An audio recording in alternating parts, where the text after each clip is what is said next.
వేములవాడ శాఖ ఆధ్వర్యంలో ఈరోజు స్వామి వివేకానంద గారి జయంతిని పురస్కరించుకొని మరి మన భారతీయ సంస్కృతిని హైందవ సంస్కృతిని విశ్వవ్యాప్తం చేసినటువంటి మహాపురుషుడు స్వామి వివేకానంద 1863లో జనవరి 12న కలకత్తా లోపల విశ్వనాథుడు అనేటువంటి న్యాయవాది సంపన్న కుటుంబం లోపల జన్మించినటువంటి వ్యక్తి వివేకానందుడు. మరి ఆధ్యాత్మిక దృష్టితోటి మరి భగవంతుడు ఉన్నాడా అని చెప్పేసి విశ్వంలో అదైతే భారతదేశం లోపల తిరుగుతూ స్వామి వివేకానంద ఏదైతే రామకృష్ణ పరమహంస దగ్గరికి రావడం జరుగుతుంది. రామకృష్ణ పరమహంస దగ్గర ఈ ప్రశ్న వేస్తాడు, భగవంతుడు ఉన్నాడా అని చెప్పేసి. అప్పుడు రామకృష్ణ పరమహంస, కొన్ని రోజులు నా దగ్గర ఉండు, నీకు భగవంతుని చూపిస్తా, నువ్వు ఏ విధంగా నాకు కనిపిస్తున్నావో అదే విధంగా భగవంతుడు నీకు కనిపిస్తాడు అని చెప్పేసి చెప్పడం జరుగుతుంది. ఆ విధంగా రామకృష్ణుని ఏదైతే వారి యొక్క శిష్యరికం లోపల స్వామి వివేకానంద ఆధ్యాత్మిక జ్ఞానాన్ని సంతరించుకొని మరి భగవంతుని గురించి తెలుసుకొని భారతదేశం లోపల సన్యాసాన్ని స్వీకరించి భారతదేశం యొక్క గొప్పతనాన్ని, హైందవ సంస్కృతి యొక్క గొప్పతనాన్ని, మన యొక్క ధార్మికత్వాన్ని విశ్వవ్యాప్తం చేయడం కొరకు మరి అమెరికాలో జరిగినటువంటి చికాగో అడ్రస్ లోపల స్వామి వివేకానంద మన సంస్కృతి గురించి మాట్లాడడం జరుగుతుంది. మొట్టమొదట my dear brothers and sisters అనగానే అక్కడ ఉన్నటువంటి వేల మంది, వందల మంది ఏదైతే చప్పట్లు కొట్టడం జరుగుతుంది. అంటే అప్పటి వరకు విశ్వం లోపల అందరినీ బ్రదర్స్ అండ్ సిస్టర్స్ అని పిలుస్తారని కూడా వాళ్ళు అనుకోలేదు. అంటే మన భారతదేశం యొక్క ఔన్నత్యాన్ని విశ్వం లోపల చాటినటువంటి మహాపురుషులు స్వామి వివేకానంద. మరి ఏదైతే character is loss, everything loss, ఏదైతే చరిత్ర నిర్మాణం కావాలి ప్రతి వ్యక్తి లోపల, ప్రతి యువకుని లోపల అని చాటి చెప్పినటువంటి మహాపురుషుడు స్వామి వివేకానంద. దానికి ఆయన జీవనం లోపల ఒక చిన్న ఉదాహరణ, ఏదైతే అమెరికాలో చికాగో అడ్రస్ కొరకు వెళ్ళినప్పుడు ఏదైతే వివేకానందుని యొక్క ఏదైతే విచారాలు విన్న తర్వాత, అతని యొక్క గొప్పతనం తెలుసుకున్న తర్వాత ఆ అమెరికన్ లేడీకి అనిపిస్తుంది స్వామి వివేకానందను పెళ్లి చేసుకోవాలని. చేసుకొని అనిపిస్తాము అని వివేకానంద దగ్గరికి వచ్చి అడుగుతుంది, నేను మిమ్మల్ని పెళ్లి చేసుకోవాలనుకుంటున్నాను. ఒక అందమైన లేడీ, బ్యూటిఫుల్ లేడీ, సంపన్నమైనటువంటి లేడీ, మరి ఒక సన్యాసి స్వామి వివేకానంద దగ్గరికి వచ్చి అడుగుతుంది. అప్పుడు వివేకానందులు సమాధానం చెప్తారు, ఎందుకంటే భారతీయ సంస్కృతి గొప్పది, character is loss, everything loss అని చెప్పినటువంటి స్వామి వివేకానంద చరిత్ర ఉండాలి మనిషి లోపల. సో అప్పుడు ఆ లేడీతో అంటాడు, నువ్వు నన్ను ఎందుకు వివాహం చేసుకోవాలనుకుంటున్నావు అని అంటే ఆమె అంటది, నీలాంటి జ్ఞానవంతుడు, నాలాంటి అందమైనటువంటి ఏదైతే పురుషుడు మన ఇద్దరికి వివాహం చేసుకుంటే మరి పుడితే అది విశ్వానికి గొప్పగా కనిపిస్తాడని చెప్పేసి చెప్పడం జరుగుతుంది. అంటే నీలాంటి జ్ఞానవంతుడు, నాలాంటి సౌందర్యవంతుడు జన్మిస్తే విశ్వానికి మార్గదర్శనం అవుతుంది అని చెప్పేసి ఆమె అంటది. అప్పుడు స్వామి వివేకానందుడు, నువ్వు నన్నే పుత్రునిగా స్వీకరించు డియర్ మదర్ అంటే ఆమెను అంటాడు, ఓ తల్లి, నేను నిన్ను తల్లిగా స్వీకరిస్తున్నా, నువ్వు నన్ను పుత్రునిగా స్వీకరించు. ఎందుకంటే మరి ఒకవేళ నాలాంటి అందంతో, నీలాంటి విచారంతో, జ్ఞానంతో ఉడితే ఎట్లా ఉంటుంది? అట్లా కాకుండా అంటే వివేకానందుడి క్యారెక్టర్కు మొదటి స్థానాన్ని ఇవ్వడం జరిగింది. ఏదైతే విశ్వం లోపల భారతీయ సంస్కృతిని మరి జ్ఞానాన్ని విశ్వానికి అందించినటువంటి మహాపురుషుడు. అప్పటి వరకు భారతదేశం లోపల ఒక ఆధ్యాత్మికత ఉందని, సంస్కృతి ఉందని కూడా విశ్వానికి తెలియదు.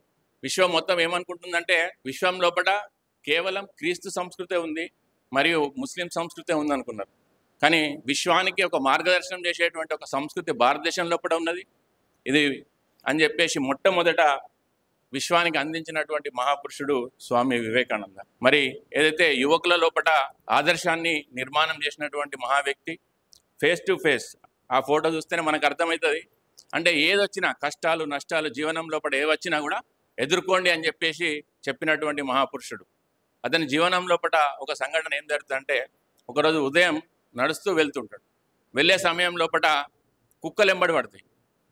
అప్పుడు ఉరుకుతుంటాడు. ఉరికితే మరి ఎట్లా అని చెప్పేసి ఉరికి ఒక్కసారి ఆగుతాడు. ఆగి ఒక్కసారి అడి అంటాడు. అంటే ఫేస్ టు ఫేస్, అంటే ధైర్యంగా నిలబడి వాటిని ఎదుర్కోవడం వల్ల అవి వెనుకకు పరిగెత్తుతాయి. కుక్కలు ఎంబడి పడ్డ కుక్కలు కూడా వెనుక ఉరికిపోతాయి.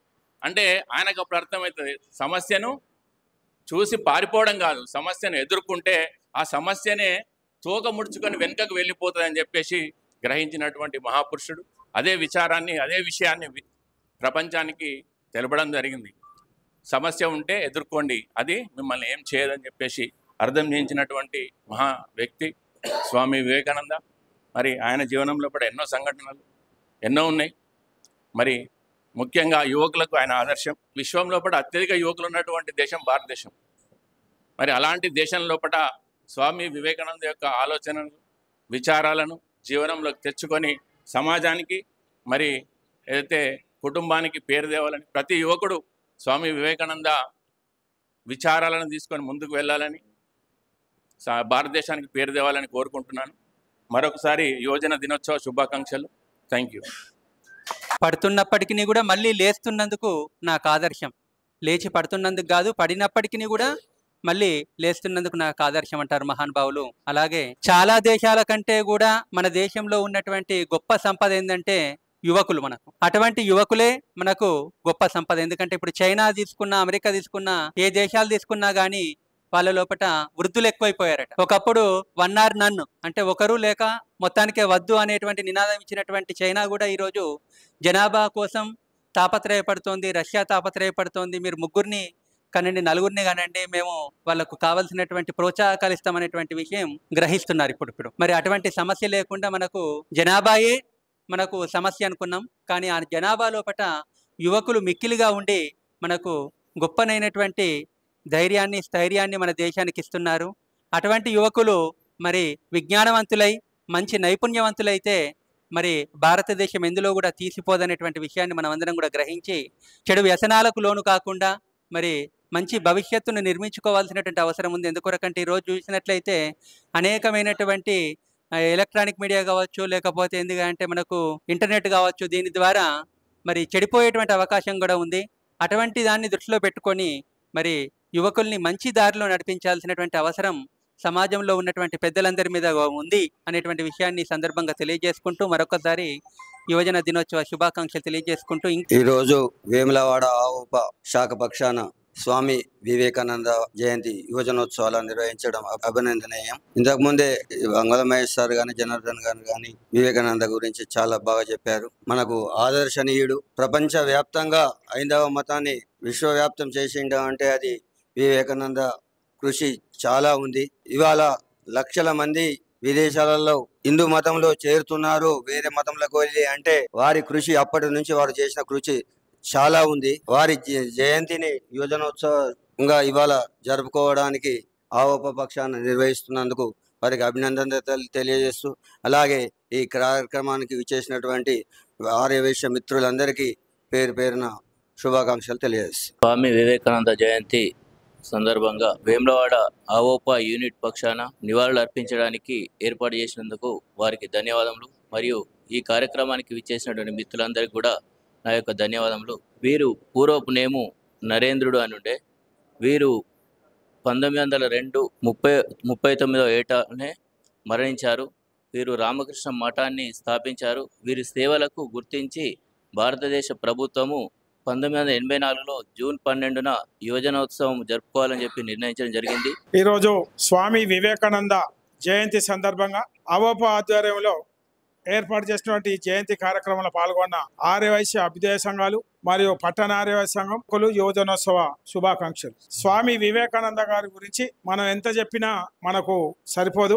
వారు చేసినటువంటి ధార్మిక కార్యక్రమాలు అయితేనేమి, ఈ దేశంలో ఏ దేశంలో లేనటువంటి విభిన్న సంస్కృతులు, విభిన్న కులాలు, విభిన్న మతాలు భారతదేశంలో ఉన్నాయి.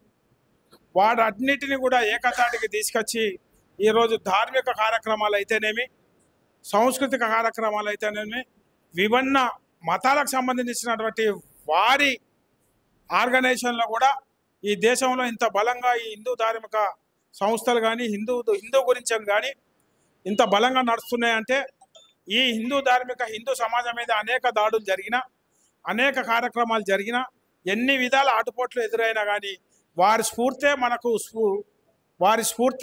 వారు చూపించినటువంటి వివేకానంద గారు చూపించినటువంటి ధైర్యం, వివేకానంద గారు చేసినటువంటి కార్యక్రమాలే మనకి ఈరోజు ధైర్యంగా ముందుకెళ్ళగలుగుతున్నాం.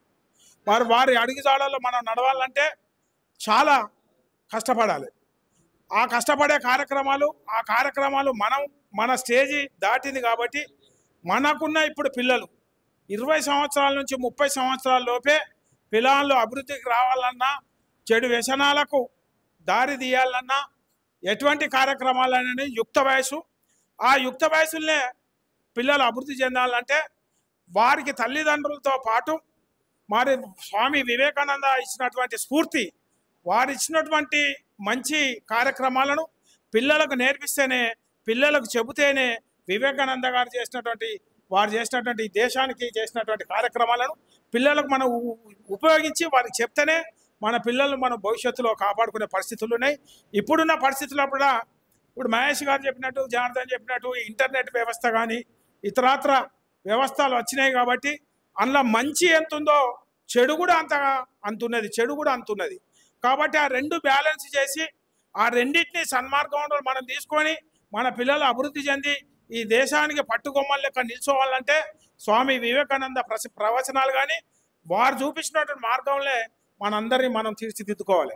ఇక వారు వివేకానంద గారు కాకుండా ఈ దేశంలో ఇప్పటికీ శాంతి సామరస్యం వెలుగుతుందంటే మనం ఎంత స్ట్రెస్లున్నా, మనం బిజినెస్ పరంగా కానీ సంసార పరంగా కానీ పిల్లల పరంగా కానీ మనకు ఎటువంటి స్ట్రెస్ ఉన్నా పోయి వారి మఠంలో మనం కూర్చుండి 2 నిమిషాలు ధ్యానం చేస్తే మనకున్న స్ట్రెస్ మొత్తం మీరు నిజంగా నేను కన్యాకుమారిలో రామకృష్ణ మఠంలో పోయి ఒక 10 నిమిషాల సేపు కూర్చుంటే ఆ అనుభూతి వేరు, ఆ కార్యక్రమాలకు మనకున్న టెన్షన్ అంతా తగ్గిపోతుంది.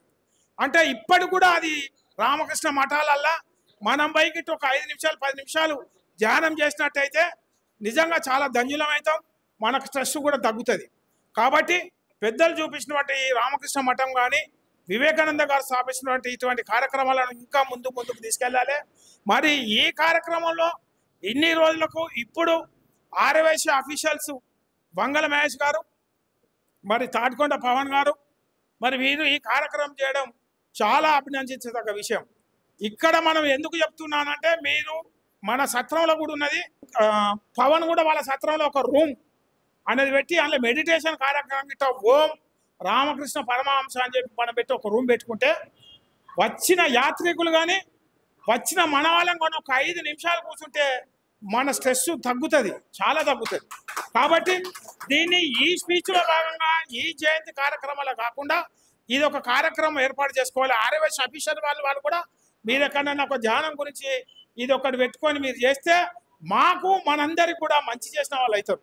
ఎందుకనంటే పొద్దున్న బిజినెస్ పరంగా ఇతరత్ర సమస్యల్లో పట అనేకంగా స్ట్రెస్ అయి ఉంటాం కాబట్టి ఒక వారానికి 2 రోజులు 3 రోజులు 5 నిమిషాలకి టన్నులు వచ్చి కూర్చుంటే మనకు ఆ మెదడు ఆ సమస్యలన్నిటికీ పరిష్కార మార్గం అక్కడ దొరుకుతుంది.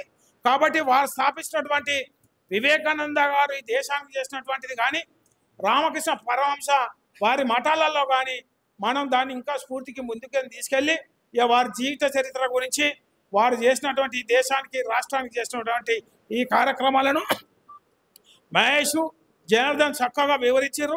కాబట్టి నా సూచనను మీరు తప్పకుండా పరిగణలోకి తీసుకోవాలి.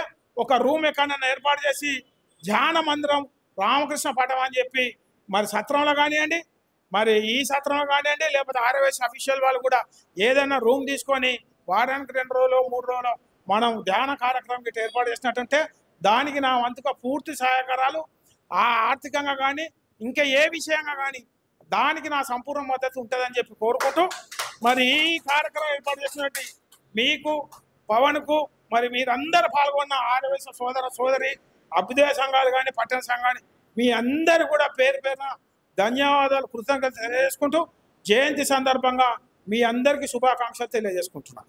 అవపా వేములవాడ పక్షాన స్వామి వివేకానంద జయంతి ఉత్సవాలు నిర్వహించుకుంటున్నాము.